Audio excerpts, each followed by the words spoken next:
Agents are waking up and realizing the deals aren't there. And so they're actually looking for a new way. All I got to do is get 2 appointments a week. Hey, all I got to do is these 4 agreements, and you can make $200,000 to $300,000 a year. So how do you help them do that, Adam?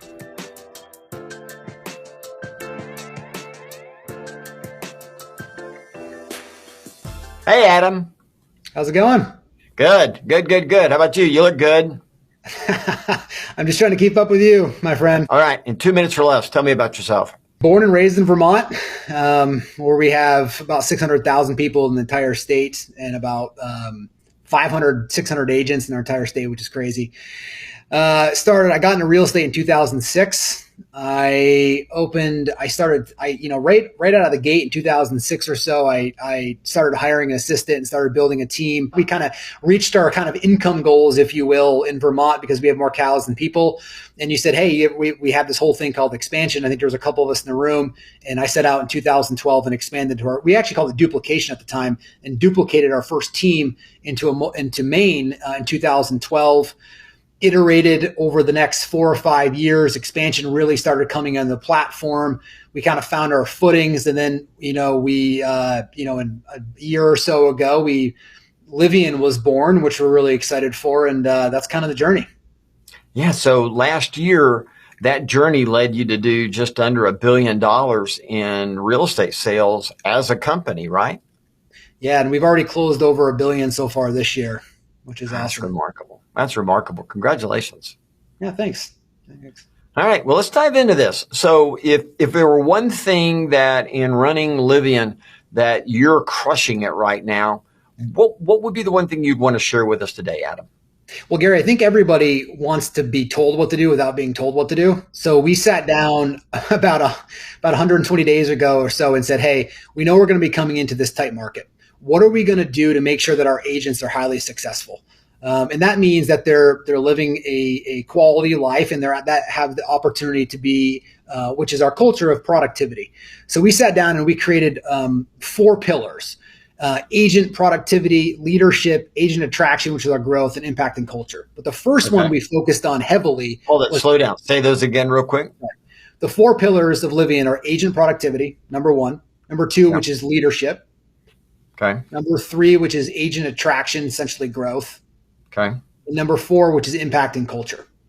Okay, great. Let's go back to number 1. So the first one we really wanted to dive into was agent productivity. How do we make our agents the most productive agents out there? Right now, we average a little over 2 per deal, per agent per month, and we want to drive that. The vision of Livian is 1,500 teams, 25,000 agents, every agent doing at least 5 transactions per month in 5 years. And so we sat down and said, with the end in mind, how do we drive our agent productivity to 5 deals? And so we laid out what's called the 4 agreements. We don't call them standards, because I think standard, the word can be kind of overused. And plus, most independent contractors, they hear the word standard and they instantly put a wall up, right? It's hard for them to just accept it. It shuts most people down. I'm going to be judged. Yeah. Yeah, exactly. Yeah. And also, Gary, the reason why we do this as well too is because there's agreements that we have to uphold as the CEOs running the teams to those agents, just as much as the agents have to uphold to us as well too. So there's 4 agreements. Number 1, the number 1 agreement is you have to show up for everything. And so right now, I think we lost that over the last couple of years. So number 1 is showing up. We have it's called Livian Liftoff every morning, and we're in different time zones, so it changes. But approximately between 8 and 9 o'clock, every local team gets together and they report on 3 things, which is, what are you grateful for? Did you hit your commitments yesterday? And what are your commitments for today? Agents are 7 times more effective if they publicly announce what they did yesterday and what they did today. So we want to start off and engage our folks there. So number 1 is you have to show up for everything.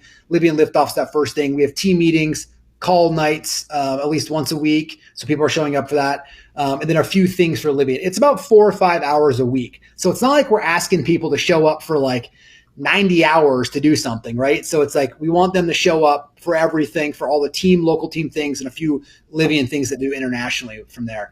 So that's agreement number 1.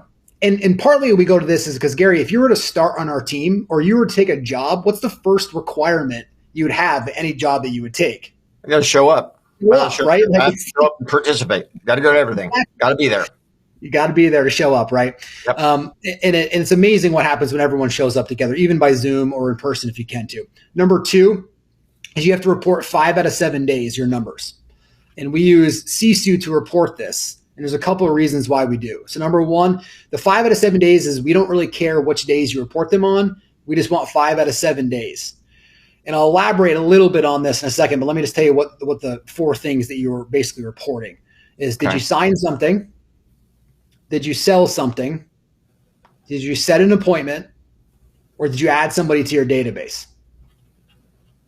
Because in the end, that's really the only thing from a productivity that actually matters is, Gary, did you sign something today? Buyer or seller agreement? Did you set an appointment today for a future ability to sign something? Did you add somebody to your database, right? And and obviously, of course, you sell something, a pending or a listing. Yeah. So did I sign something? Did I sell something? Did I set an appointment, or did I add to my database? Exactly. Yeah. Yeah. If you did one of those every day or 2 of those every day, right? I mean, of course, if you sold something every day, okay, done with this conversation, right? Yeah. That's exactly right. Number 3 is, so there's 3 things. So under agreement number 2, you sign something, sell something, set an appointment. How many contacts did you meet in your database? Yeah. Agreement number 3 is what's called do the 2. It's hold 2 appointments per week.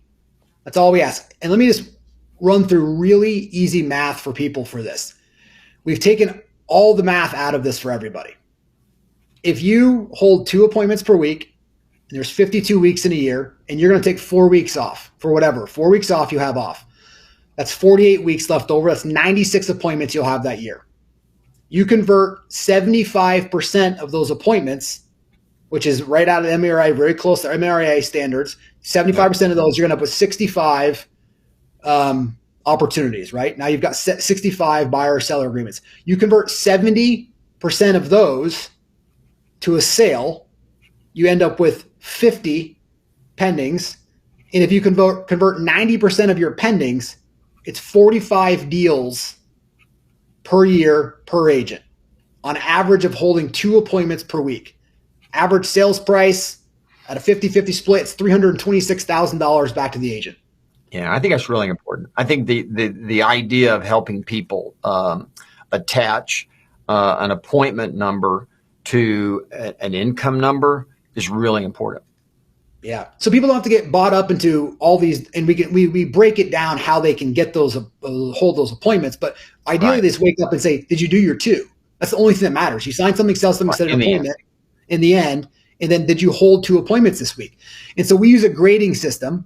So if you're an agent, and part of the reporting isn't necessarily all for us, and as you know this, Gary, it's also so that every agent, if every day they're hitting 0, 0, 0, like no appointments, nothing sold, nothing signed, no people, they kind of wake up and either go, I'm out, or hey, I need some help. Like how do I engage more? How do I do this more?